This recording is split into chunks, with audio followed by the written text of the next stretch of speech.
A recent shooting involving an allegedly mentally challenged man in LABORIE has sparked public outrage and threatens to aggravate distrust between police and the public.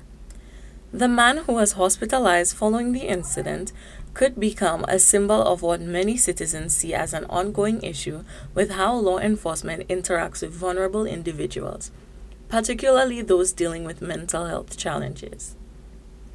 Calls for justice and reform have intensified, with many demanding a more compassionate approach to crisis situations involving mentally challenged individuals. We want justice for Guppy. Justice for Guppy.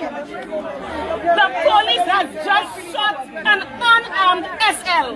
Go and ask them what is an SL. Unarmed SL. You'll shoot him. You'll have visualized the threat and you'll shoot him in his. It is me. It is kneecap. And you want to tell me about Black Squad? Come on. I realize no. I got you, and I say right on there. In response, the police are insisting that no officer leaves home intending to inflict harm upon the public. This assurance, however, may do little to ease the concerns of residents who believe the force should be more proactive in implementing non-violent intervention techniques. Public trust in law enforcement has historically been negatively affected by incidents like this, and they are pushing for more tangible changes that prioritize the safety and dignity of all citizens. I'm not sure that any police officer would leave his or her home or the police station that they are attached to with a view of going out there to create any mischief. From time to time, we know that situations would necessitate the police officers doing certain things that they alone can explain, and that can only come out during the course of an investigation. Earlier on, we were speaking about the use of force.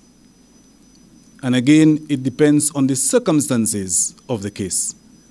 We sitting at this table cannot provide you with the information as to what actually transpired on that Saturday, but we can confirm that there was an incident where a police officer had to discharge his firearm and someone got injured.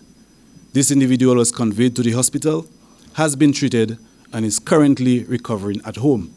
I can also indicate to you that there is communication with the family, and they are aware of what is happening with the investigation.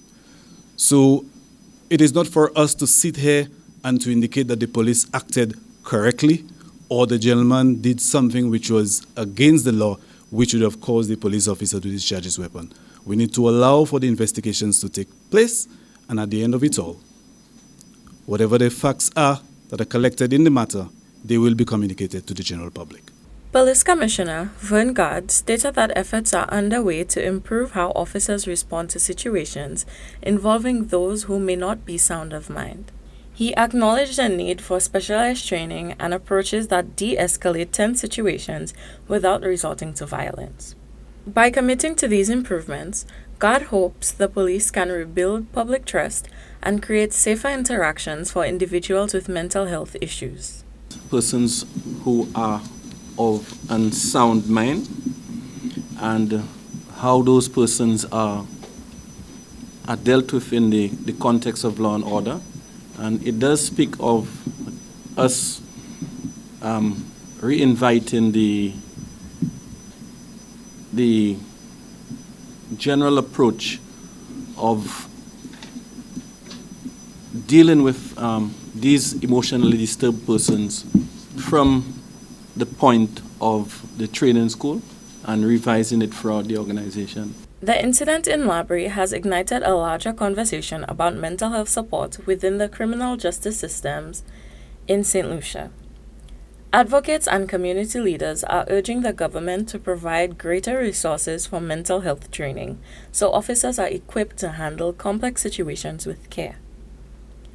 As the investigation continues, the public awaits further actions from law enforcement to ensure that all St. Lucians, especially the most vulnerable, are treated with respect and understanding. For Choice News Now, I am Kenise Baptiste.